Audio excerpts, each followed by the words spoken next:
पुरानी हवेली का साया। रात के ठीक 11 बजे थे। बारिश लगातार हो रही थी और बिजली बार बार चमक रही थी। राजस्थान के एक छोटे से गांव में एक पुरानी हवेली थी जिसे लोग शापित हवेली कहते थे। गांव वालों का मानना था कि जो भी रात में उस हवेली के अंदर गया वो कभी वापस नहीं आया। लेकिन अर्जुन इन बातों पर विश्वास नहीं करता था। वो शहर से आया एक पत्रकार था और भूत प्रेत की कहानियों को झूठ साबित करना चाहता था। उस रात वो कैमरा और टॉर्च लेकर हवेली की ओर बढ़ा। हवेली के बड़े लोहे के दरवाजे अपने आप चर्र की आवाज के साथ खुल गए। अंदर घुप अंधेरा था। दीवारों पर जाले लगे थे और हवा में अजीब सी बदबू थी। अर्जुन ने कैमरा चालू किया। आज मैं साबित कर दूंगा कि यहाँ कोई भूत नहीं है, उसने कैमरे की ओर देखते हुए कहा।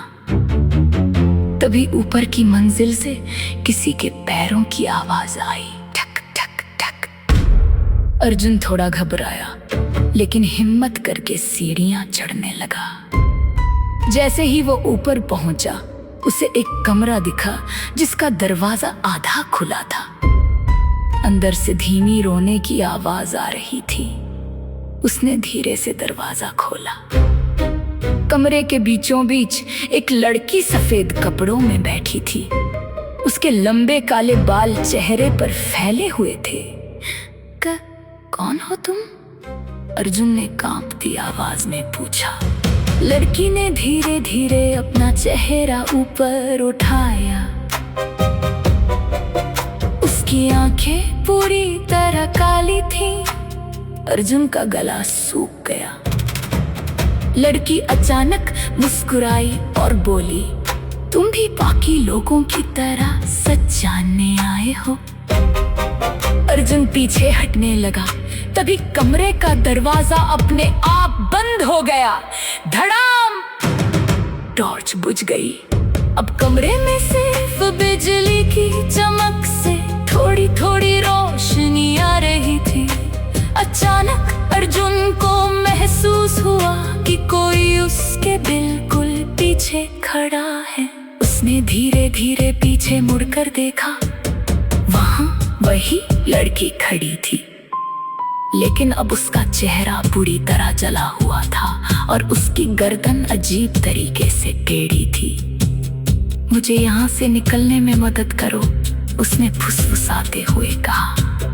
अर्जुन डर के मारे चीख पड़ा और दरवाजे की ओर भागा, लेकिन दरवाजा नहीं खुला।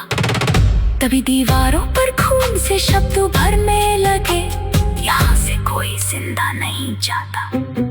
कमरे का तापमान अचानक बहुत ठंडा हो गया। अर्जुन की सांसें तेज हो गईं। लड़की धीरे धीरे उसकी तरफ बढ़ने लगी। 1 कदम, 2 कदम, 3 कदम और फिर अचानक उसने अर्जुन का हाथ पकड़ लिया। उसका हाथ बर्फ जैसा ठंडा था। अर्जुन पूरी ताकत से चीखा, अगली सुबह गांव वालों ने हवेली के बाहर अर्जुन का कैमरा पड़ा देखा, लेकिन वो अर्जुन कहीं नहीं मिला। कैमरे की रिकॉर्डिंग में आखिरी दृश्य सिर्फ इतना था। अंधेरे कमरे में अर्जुन डरा हुआ खड़ा है और उसके पीछे एक जली हुई लड़की मुस्कुरा रही है। फिर स्क्रीन पर अचानक एक चेहरा बहुत पास आता है।